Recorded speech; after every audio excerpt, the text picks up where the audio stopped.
Hey, welcome everyone. Happy Monday. My name is Eden. I am here on behalf of Not One More Vet, and we're really excited to bring you this talk tonight and hope it serves you some goods. We are partnering here with Dr. Valerie Marcano from Possibilities. So I'll kick it over to her so that she can give her introduction. Hey everyone, I am Valerie Marcano, the co-founder and CEO of Possibilities Vet Med. We are a nonprofit promoting inclusion in the vet profession through mentorship and professional development. I am so thrilled to be here with you tonight, to partner with Nambi and to introduce one of my favorite people, and just a fantastic human being, Angie Aurora, MSW, RSW, who is a social worker supporting the human needs that arise from human-animal relationships, specializing in veterinary well-being, pet loss, and equity issues within veterinary medicine. Angie is a certified compassion fatigue specialist and veterinary social worker who provides trauma-informed therapeutic coaching and training to help animal care providers foster self and community connections so that they can connect to themselves and their work in new and improved ways. Angie teaches at Seneca College, where she facilitates a course on acute self-care for veterinary professionals and is actively involved in relevant veterinary medicine initiatives with organizations including BlendVet, the Canadian Collective for Equity in Veterinary Medicine, the Toronto Zoo, and veterinary hospitals. Let me kick it over to Angie, and I won't even give her a hard time for not including possibilities on that list. But yeah, here's Angie. Take it away. You caught me. Thanks for the introduction and welcome, everyone. I am really excited to getting into this conversation. At least for me, it's evening time. I'm in Toronto, so probably north from where a lot of you are. My name is Angie Aurora. My pronouns are she and her. And I really want to just get into the thick of what we're going to be covering tonight because there is a lot. You saw from the title that we're going to be taking two really big issues and challenges in veterinary medicine and talking about the connection between the two. A lot of conversation on issues around equity, inclusion, belonging, and as we know in vet med, a lot of attention being paid to mental health and well-being. And the ultimate goal of our conversation tonight is to talk about the connection between the two. So first, to start the session, I would like to recognize and honor the traditional land and territory on which I reside as a settler. And an acknowledgement of land essentially means that all of us are encouraged to understand the history and the teachings of the natural world. And it also encourages us to reflect on both personal and structural relationships with Indigenous nations, really in this larger context of colonialism, which continues to have impacts in present day on vet med included. More specifically, I gather on the traditional territory of the Anishinaabe Mississauga, adjacent to the Mississauga of Scugog Island First Nation, and in the territory covered by the William Treaty. This place is and will continue to be home to Indigenous peoples, where I commit myself to continuous unlearning, relearning, and allied advocacy to foster systemic change. And the more that I understand of veterinary medicine as a profession, the more I also understand how histories of colonialism continue to seep into this profession and many others. I like to just very quickly position myself, not to give you another recap of my bio, but to talk about where my social location and my social identity fit into this conversation. I identify as a cis, hetero, racialized woman living with an invisible disability. And all those different components of my identity shape how I show up in my work, how I show up in my life, and how I show up in this profession. And some of those examples are going to come out as we move through our material.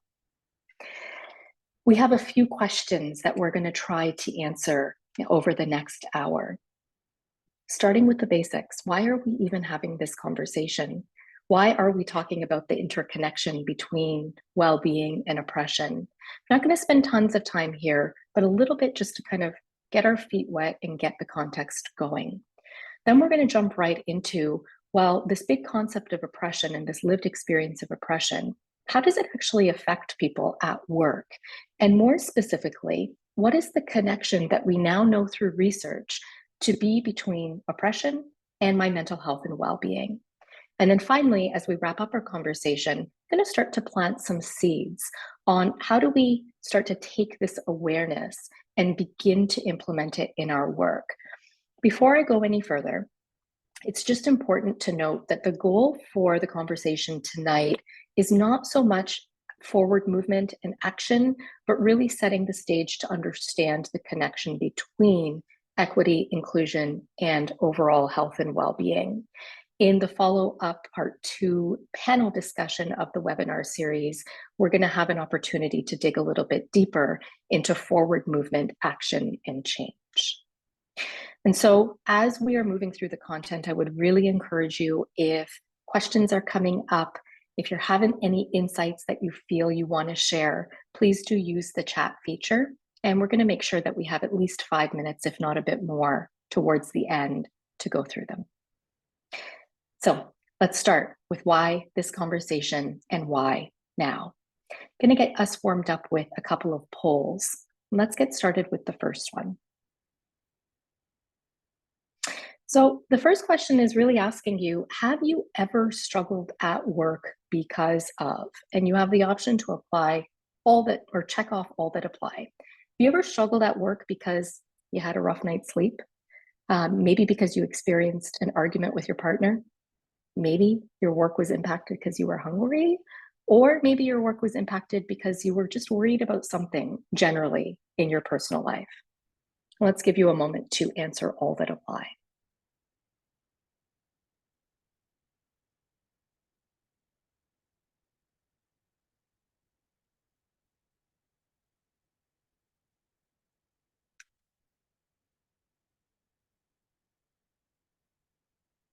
Okay, let's see the results. So I think what we're seeing here, maybe it doesn't look like many of us are arguing with our partners, so that's good. But if we look at options 1, 3, and 4, and really all of them, we're seeing that well over 50% of us can identify a correlation between what's happening in our personal lives and how we show up at work. And this should come as no major surprise. As much as we like to say, separate my home life, separate my personal life from my work life, it is much easier said than done. And we could start to surmise all the reasons as to why. But let's close this one off and move into our second question.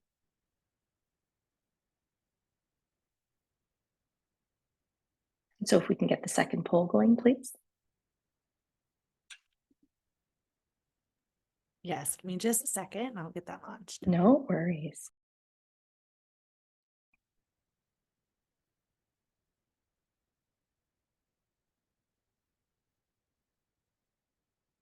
And so as we're waiting for that second poll to come on, I just want you to think for a moment the last time that happened for you. And start to begin to imagine, or start to imagine, how did that start to impact you at work? Did it affect your mood? Did it affect your energy levels? Did it affect how you interacted with other people? Right? And really just start to kind of pay attention to what some of those impacts have been for you. Okay, question 2. Has your well-being at work ever been affected by you didn't feel safe to say something that was on your mind? You witnessed or were exposed to something really stressful? You felt like something was unfair. Something unfair was happening at work, or you felt like your values were being compromised. So again, was there a connection between any of these and your well-being at work? I'll give you a moment to answer that. And again, here, check all that apply.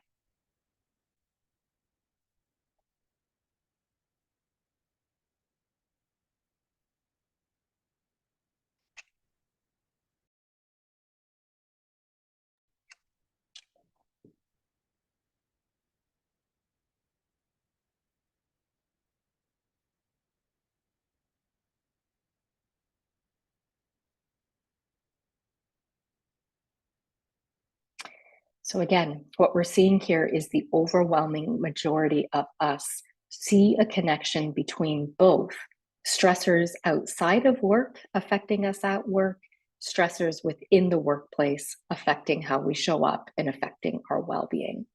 So I want us to take a moment and pause and think about this for a moment.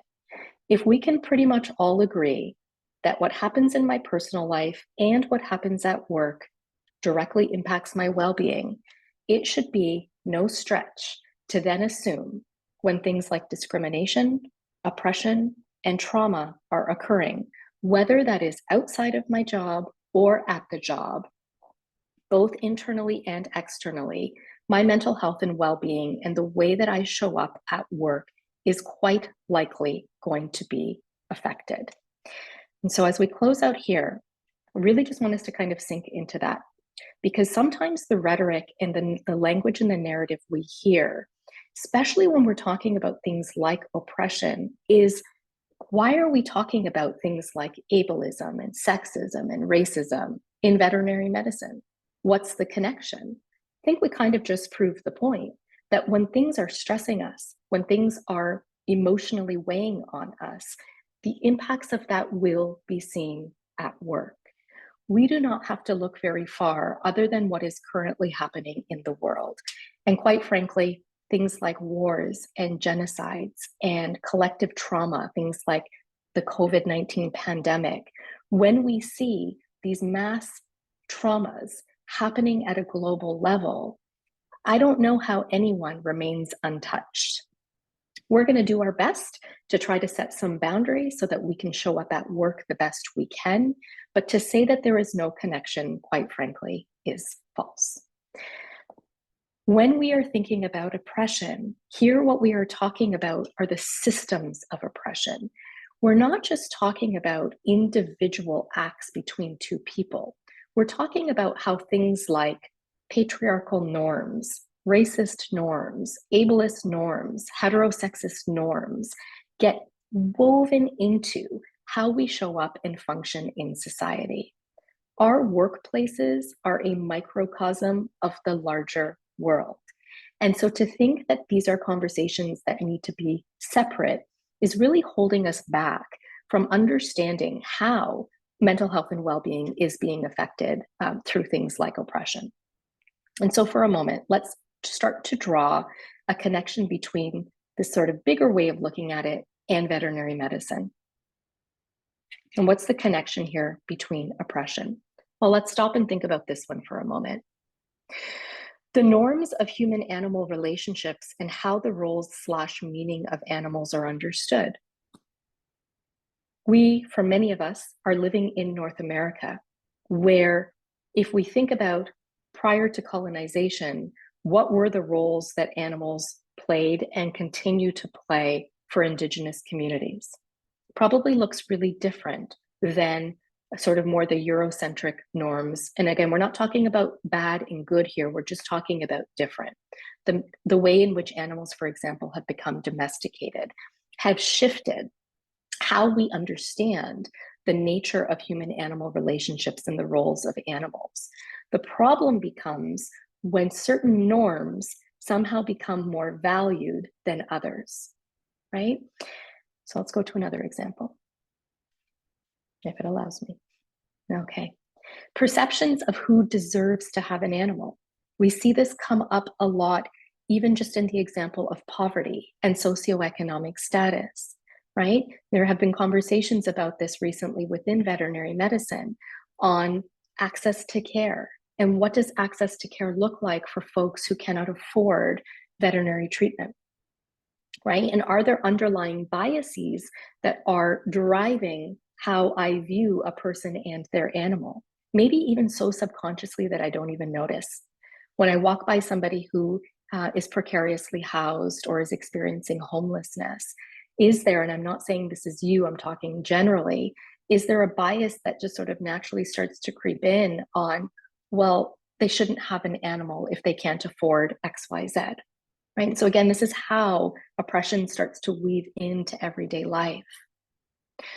Who can and cannot access patient care with no to limited barriers? And we're seeing a really strong connection with the previous point here. Who the profession is promoted to. If we think about this from the perspective of careers, we're now starting to see groups like BlendVet and Possibilities start to shift this and encouraging greater mentorship of diverse groups that currently are not adequately or equitably represented within the profession. But again, there are norms behind this that have created these conditions. And who feels safe in the profession? Because not everybody does. And safety is compromised by a number of different things, a number of different factors, one of which is oppression. So if we have any form of oppression that continues to manifest in my place of work and in the profession at large, the idea even of psychological safety will not be the same for somebody who feels like cannot use their true full voice.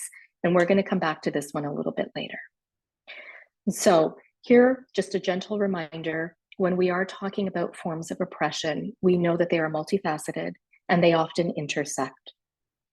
So depending on one's identity, we can be holding places of privilege and experiences of oppression sort of simultaneously.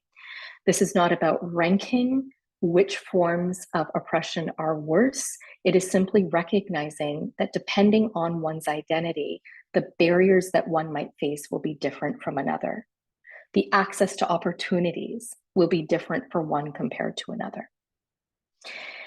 And so really just starting to wrap up this concept of oppression, we can also think about oppression as happening overtly and covertly.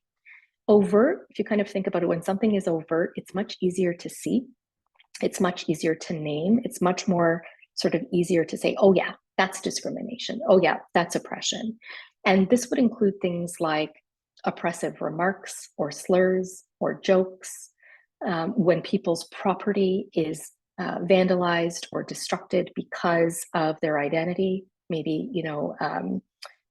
oppressive symbols or signs are left on people's property. Overt segregation and hate crimes and violence are all overt.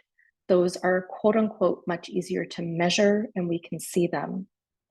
And while those are very harmful ways to experience oppression, we can't ignore what's also called covert. This is like harder to put your finger on, but you know what's happening, right? So we've probably all heard about things like microaggressions. It's the subtle comments that are made in passing. No, like, I don't mean to cause you harm. I don't mean to put you down. Oh, you speak English quite well for a newcomer, right? Like those kind of sly comments that, although the intention may not always be bad, the impact is felt. Any form of exclusion when someone feels like they don't belong, lack of representation, which we talked about as being one issue within VetMed. I have seen this more times than I can count, just denying that certain forms of oppression even exist. We don't have a problem with racism in this profession, right? We've seen people make public remarks of this nature. In our school system, rewriting history. I mean, I know for myself, for example, growing up in Canada, the way in which I was taught the history of Indigenous peoples was a very different, quote unquote, reality than what I now know it to be. Tokenism, assuming that one person from a social group somehow represents all. And appropriation. This example may come up a little bit later and often is around things like cultural appropriation, which I'll talk about because it has very strong connections to mainstream wellness and mainstream wellness industry. And so the connection then between things like oppression and wellness has actually been researched for quite some time. We know that for certain marginalized communities, even things like physical health outcomes can be jeopardized by exposure to any form of oppression. In veterinary medicine, I think we're now starting to get some of the data to echo what we kind of see in the broader, larger world. And so I've left a QR code here for a more recent study that and I'm not doing this any justice, this is just kind of like one quick snapshot of information from the study. But here it showed that gender, social class, age, and disability status were the strongest predictors of psychological distress for folks within veterinary medicine, at least the sample size that was chosen here. I'd like to add to this, however, that it is not just gender, social class, age, and disability status, but more so the actual experiences of oppression. So it's not just because I'm, for example, somebody living with a disability that leads to a stronger psychological distress. It's the ableism that is created in society. So it really is the oppression that can lead to the psychological distress. And we're going to start to get a little bit more narrowed down the upside down triangle here as we go. So thinking about oppression broadly, how does this now start to impact the ways in which we show up at work? Broadly more known as professional quality of life. Let's think of professional quality of life as, do I derive pleasure and satisfaction from my career, from my own job, and from my place of employment? And I have been addressing mental health and well-being in the profession for many years. And one of the things that I have observed, and maybe this is because I have not always felt like I've belonged, but I started to notice that when we are talking about mental health training, well-being training, whether that is in school or whether that's once we're out in practice, the types of initiatives that are coming out to address well-being, all while very powerful and impactful, are often excluding an understanding of how oppression impacts well-being. And we're going to get into this a little bit more. So first, just a couple of pieces on terminology so we're all on the same page.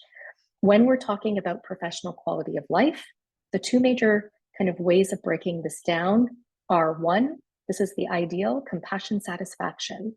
I derive pleasure, meaning, and purpose from my work. The flip side of that is compassion fatigue. This is where sort of sometimes the definitions that are out there can get a little bit muddied and mixed up. But if we look at the research and the literature and many of the scholars and experts in this space, compassion fatigue derives from a few things happening simultaneously. Burnout plus exposure to trauma that remains unresolved. And so I want to just quickly show how our traditional understandings of burnout and trauma often don't include the realities of diverse groups of people. Okay, so let's get right into burnout. Different ways of understanding workplace burnout.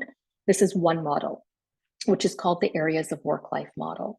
And you can see here that there are 6 kind of root causes of what can lead individuals to start to experience burnout. Many of them are highly systemic.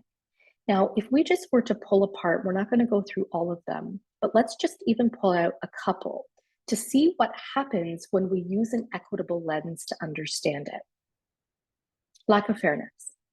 Okay, so when we're talking about lack of fairness at work, what are some common examples that might come up? Workloads not being distributed equitably or evenly. Some people are being paid way more than what other people are being paid to work at the same job or to do similar type work. Some people are just moving up the ladder way faster than others, etc. And so we can see how lack of fairness would affect anyone in the workplace. When we start to add an equitable framework to this, well, exposure to discrimination is unfair. Seeing someone's behaviors be attributed to assumptions about them because of their identity is unfair. Seeing a client not being able to access care for their patient because they can't afford it, or because the list goes on, is unfair. And so even just taking something as simple as fairness and adding that equitable lens, we start to see how fairness means different things to different people. Conflict in values, we could use this example as well, right? We know that issues around moral injury, moral stress, and more importantly, moral distress runs rampant within vet med just by nature of the job, right? And so this is really simply meaning what happens to me when what I know to be true, what I know to be important is not what I'm seeing in action. There's a conflict between my values and what I'm seeing happening. And I'm sure that if we had the time and we went around and asked examples Many of us have examples from either our current job or previous jobs where we have seen this happen, right? Just as an example, something that's sort of across the board, when we see animals experiencing neglect and not proper care, when we know it doesn't have to be this way, could be an example of conflict of values. I know what should happen, but I'm so powerless and helpless to be able to make it happen. Okay, now let's add on that equitable lens. Okay, conflict in values here could be, I know that it is important for workplaces to start to adopt EDI or DEI training, but my workplace just won't do it. I know it's important that we have really strong policies in place to be able to handle complaints around discrimination, but I've got leadership and management that just won't do it, but I have to work in this place. And so what I believe to be true versus what I'm seeing in action are in conflict. So just a gentle reminder here that when we do not pay attention to diverse realities or diverse lived experiences, we can start to get this really sort of narrow way of understanding issues. And again, often it's not with bad intention. We start to forget about how others may also be experiencing this. Trauma. So this is the second part of what can lead to compassion fatigue when it is not resolved. I'm going to leave just a quick quote here, or an explanation of trauma. Trauma refers to the challenging consequences of experiencing things that overwhelm our capacity to cope, things that often challenge our sense of safety. The profession itself is highly exposed to trauma just by nature of what you do. You are exposed to the trauma of the animals the patients that you are treating, and you are inadvertently exposed to the trauma of the clients. So we can all hopefully agree on that. But the other layer here is that exposure to discrimination, harassment, and oppression is also and can also be traumatic. And this is a way of understanding oppression that we don't often think about, but we know that trauma is a psychological dimension of oppression. So where I now want to start to close the gap is we're not talking about oppression as this big force over here. For those of us that have experienced it, we live it and breathe it often. And it can start to affect our emotional health, our psychological health, and our physical health. So I'm just going to bypass a couple of things here because they've sort of been stated. Let's use some concrete examples. Coming back to the overt and covert. I'm going to go through this just a little bit slowly just so we can digest them. Starting with the overt. This is something I can see. A client who refuses to be seen by a professional because of their identity. And I have worked with several people for whom this has happened, veterinarians and vet techs both included, where they have had a client say, I won't work with you because you're, and blatant and bold enough to say it out loud. A client assumes that a younger cis woman is the veterinary technician, not the veterinarian. I've heard a lot of particularly younger women share this example. A supervisor consistently misgenders an employee despite being corrected. And so I have shared my pronouns, and yet time and time again, they're being ignored, even after trying to correct someone. Required workplace accommodations because of a form of disability are not met. Again, I can see it, right? Stigmatizing those who require sensory breaks, right? And then when I say by stigmatizing, I was recently working with somebody who was really trying to advocate to have a space, and not a big space, but just a small little space set up in the hospital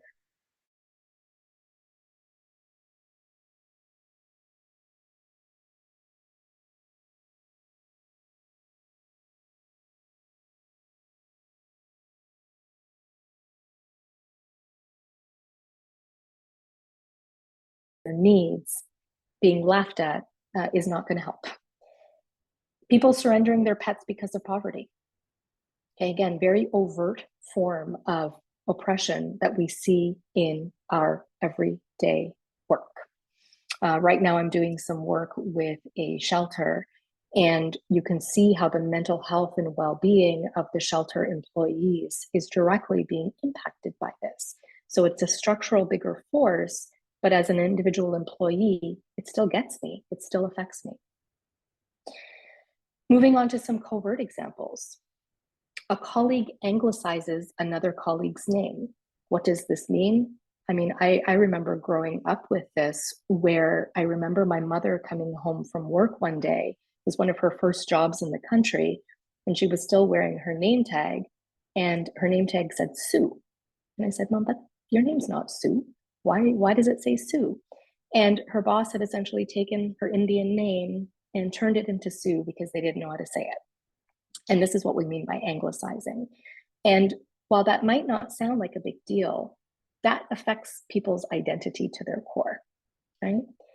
More obvious examples like gender pay gaps. And we can break this down even further, knowing that there are varying gender pay gaps depending on other aspects of identity as well.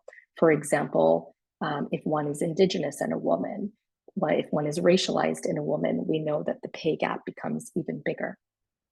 I used this example earlier, saying that racism doesn't exist in vet med. Volunteering a Black colleague to sit on an EDI committee, tokenism. One that I see often, is appropriating Eastern traditions into Western wellness practices. If you've heard me talk about this before, you've probably heard me use the example of how the phrase namaste has been essentially commodified and exploited. And also like adding, I mean, it's a greeting of respect, but in mainstream Western culture, all these other layers of meaning have been added to it, which actually don't mean much for people who use that word often. You see the word being sold on t-shirts and products, and I've even heard people use it, namaste, as a verb. It is just one really tiny example of when Eastern traditions become Westernized without giving due credit to where the custom or the practice originates. What that starts to do is it starts to create a lack of safety and ickiness for people who belong to that culture to participate in events. The most common example that I have heard numerous accounts is South Asian people feeling really gross when they participate in mainstream yoga. I know this is not everyone's experience, but anytime I have done a talk similar to this, I have often had people come back to me afterwards and say, that ickiness, right? And so being really mindful of the language we're using, the customs that we're talking about, where they come from, understanding the historical traditional roots, as opposed to kind of mainstreaming it. Another example of covert here would be lacking an EDI policy and complaints process within our hospitals. And if that does even exist, not implementing it consistently and safely. Okay, so just again, drawing some attention to a few examples here. We're starting to get into this, but now again, let's start to get a little bit more specific. We can see how then general professional quality of life can be impacted, but at a micro level, me as an individual human being, what can it do to me? The constant exposure to either covert or overt oppression. First of all, we don't tend, for many marginalized communities, we don't tend to think about oppression through a trauma lens. And when we don't do that, we start to not really pay attention to the impacts that it may be having on me, on my emotional health, my physical health, my overall health. We're just sort of taught to suck it up, deal with it, move forward. And without that recognition, we actually don't learn how to properly care for ourselves in context of broader oppression. For many folks who have historical experiences of discrimination and oppression, many people's nervous systems have become rewired to become highly dysregulated. And people will often find themselves moving into either fight or flight hyperarousal or freeze hypoarousal states with things that many others would never even pay attention to. And I'll give an example. A couple of years ago, I was sitting on a particular EDI task force, again in vet med, and I remember having a conversation with a few of the folks that were in the committee that every single time the committee had to present a recommendation or share their thoughts on what they believe needed to be changed with other folks within either the sponsoring group, people could start to feel like their hearts start to beat faster. They'd almost be bracing for impact. Many people would start to feel anxious before the meeting. And what was this about? This was about when we have histories of oppression, our nervous systems learn to brace for impact. Our sense of safety is very different than if you hold privilege. So I know my privileged spaces.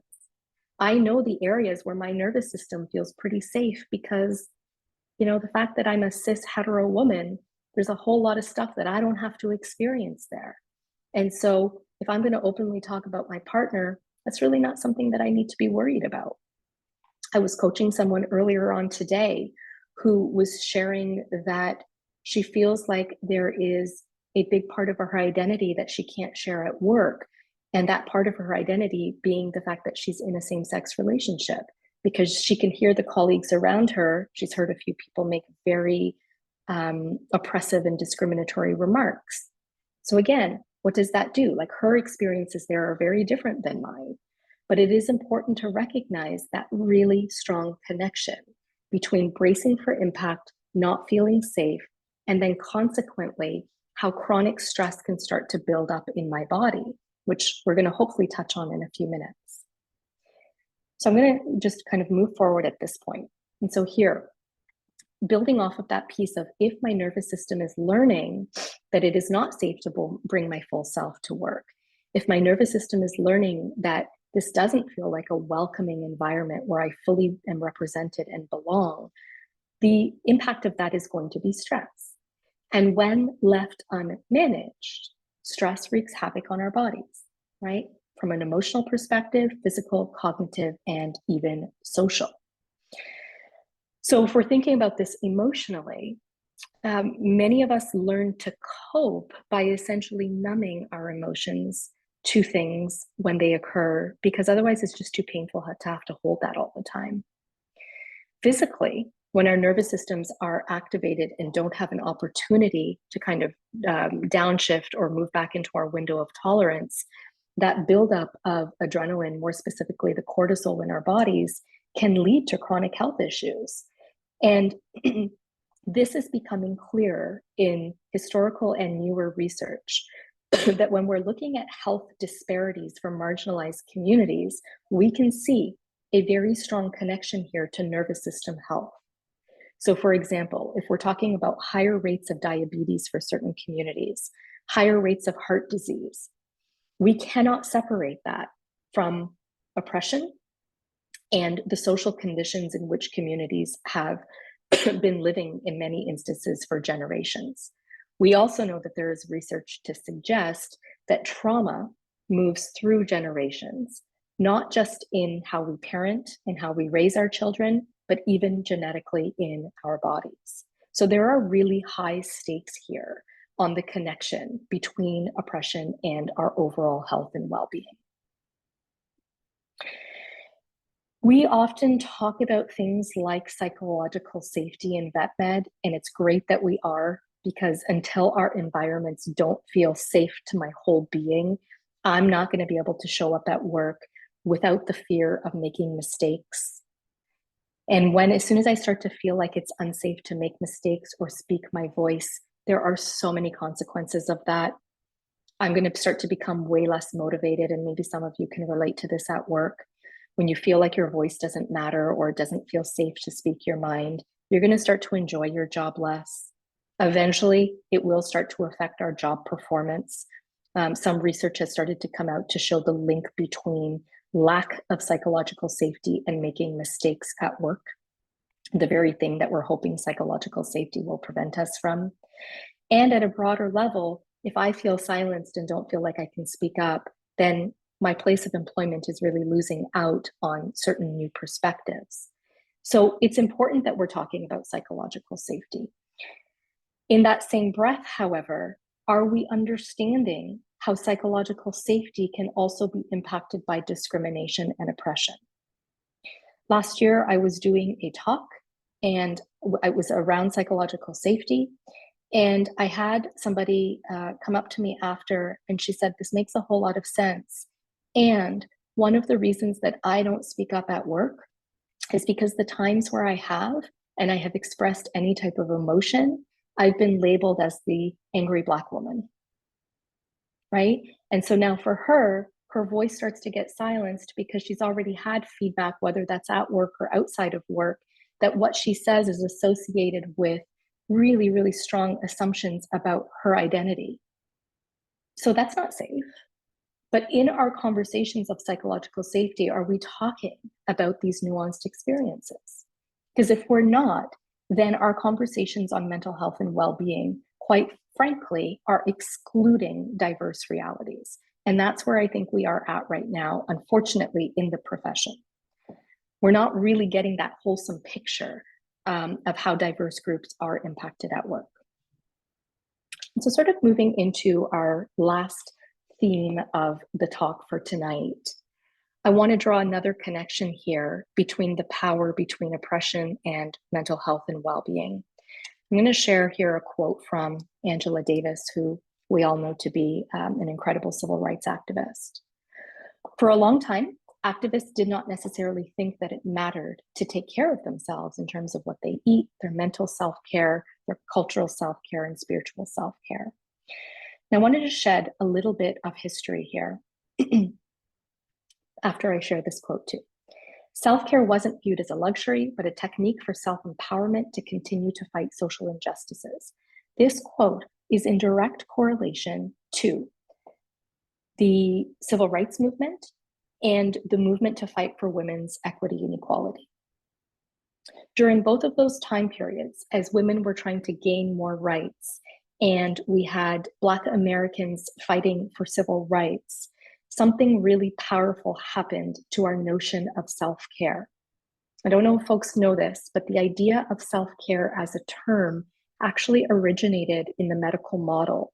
And physicians and doctors used the idea of self-care to say, we need our patients to also be eating well, getting good sleep, taking care of their emotions if we want them to see greater health outcomes. That's actually where the idea of self-care comes from. And in the civil rights and the women's movement, both in those two kind of fights for rights, what we started to see was a reclaiming of the idea of self-care as essentially a tool for social justice. We cannot keep fighting injustices at a systemic level and sacrifice our own mental health and well-being at the same time. So what we started to see was things like people gathering at protests and rallies, and folks would bring healthy, nutritious food, making sure that people could take breaks while they were protesting, and the list goes on. And so when we're thinking about self-care, it's not just sort of overall, how do I take care of myself? We can also view it as a tool for social justice. And I think that's a really important connection, especially for anybody who may be listening and watching that is actively involved in trying to change the conditions within VetMed right now, no matter what form of oppression you are trying to address.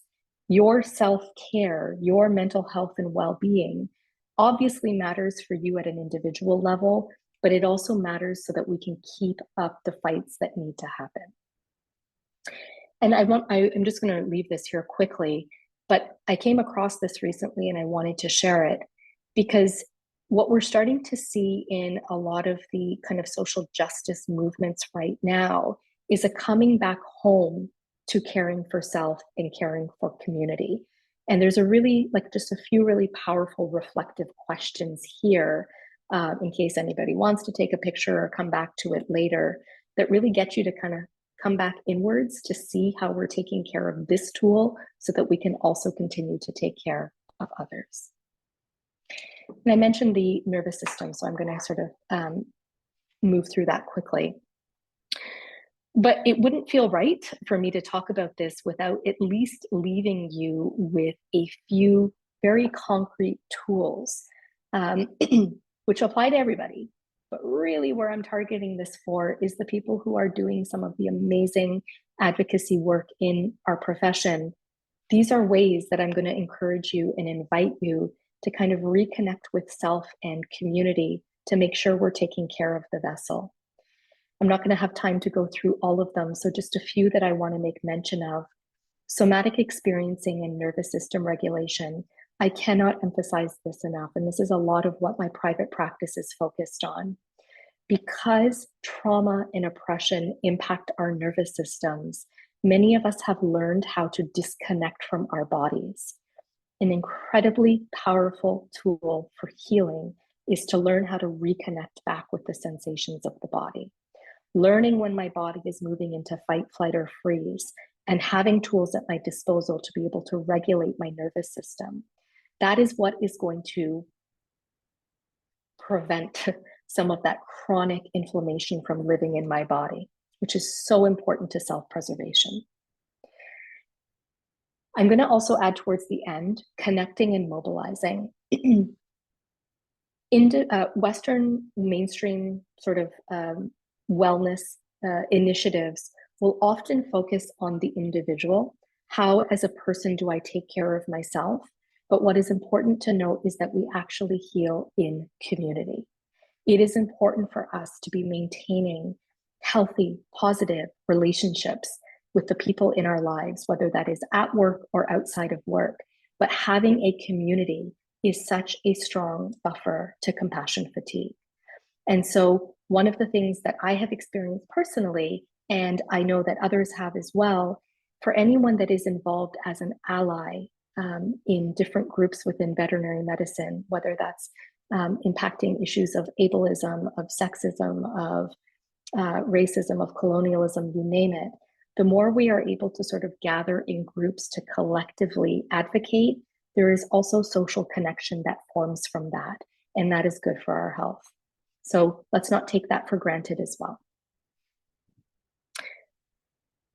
I also want to mention that while we often focus when we're talking about oppression and mental health and wellness of all the things that are wrong, I also want to stop and highlight the high degree of resistance and resilience that we are currently seeing in the profession.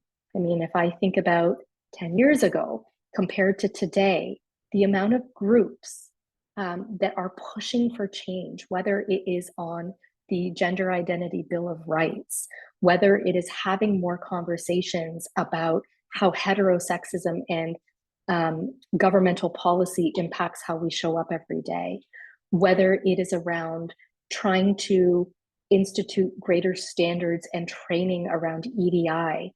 These are all forms of resistance and resilience, and the change is happening as we speak.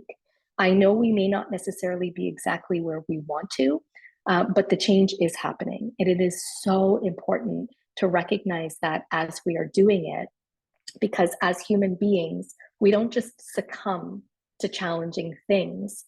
We can also thrive in the midst of it. And I think that is a lot of what I'm seeing, at least happening within veterinary medicine right now. And I think it's a beautiful thing. So if we think about, just we've started to plant some seeds, what do we start to do with all of this?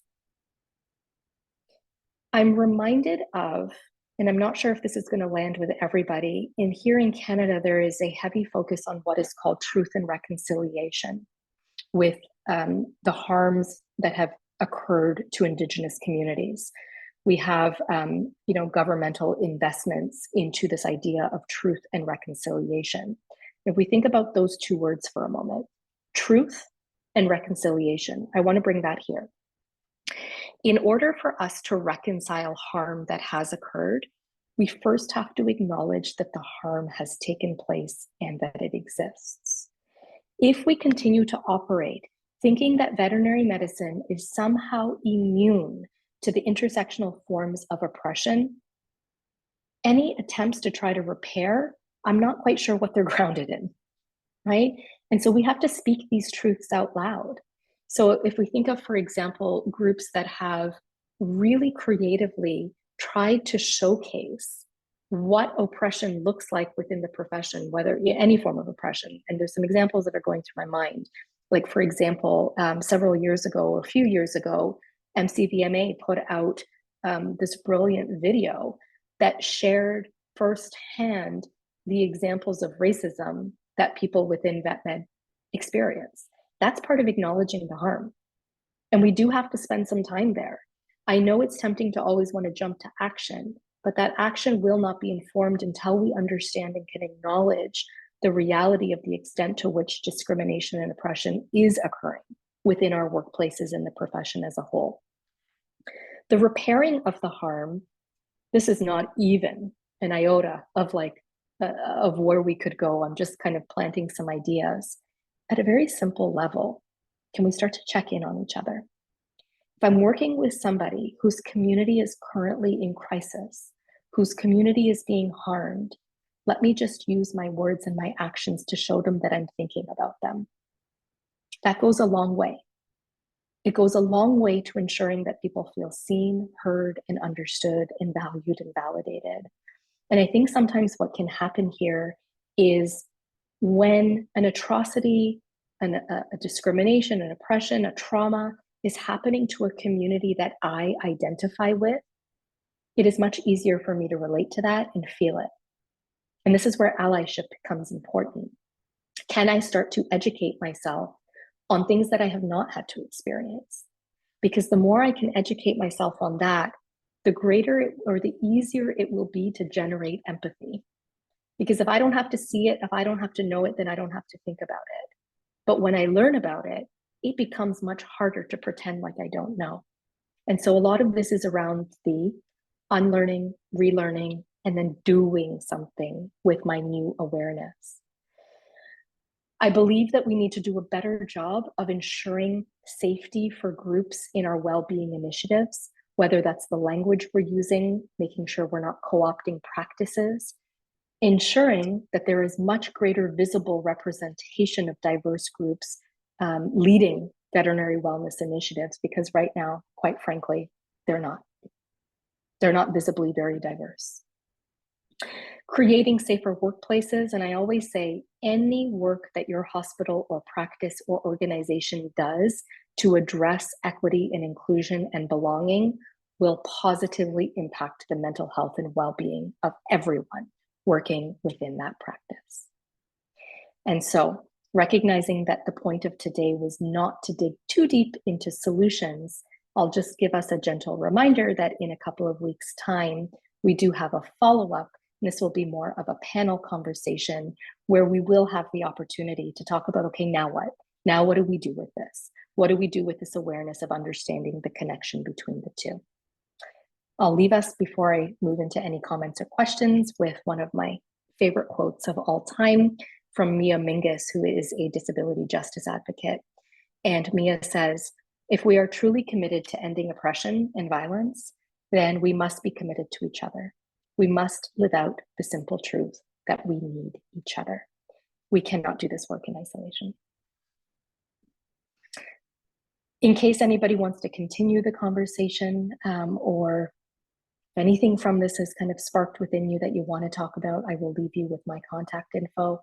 And please know that this in particular is a piece that I love to talk about. So all dialogue and conversation is very much welcome.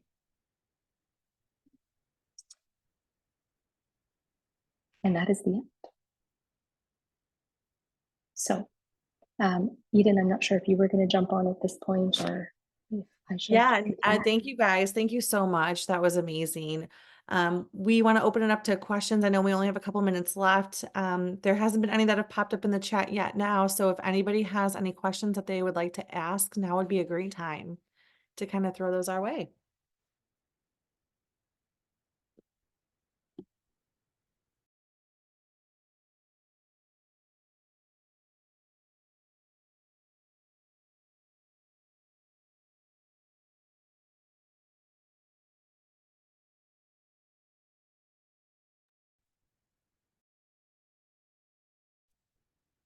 And that's okay if you don't either. Thank you so much for providing your contact information and again for your presentation. It was wonderful. Valerie, is there anything you wanted to add before we close out today?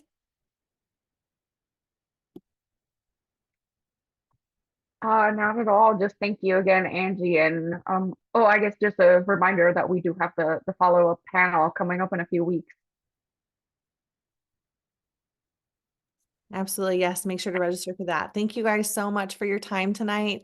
I hope this was really thought provoking and had some good takeaways for you. So feel free to reach out to any of us with any additional questions. And with that, we'll let you guys have a couple minutes back in your night. Thank you, Thanks, everybody. everyone.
Okay, it looks like everyone has left. I am going to stop the recording.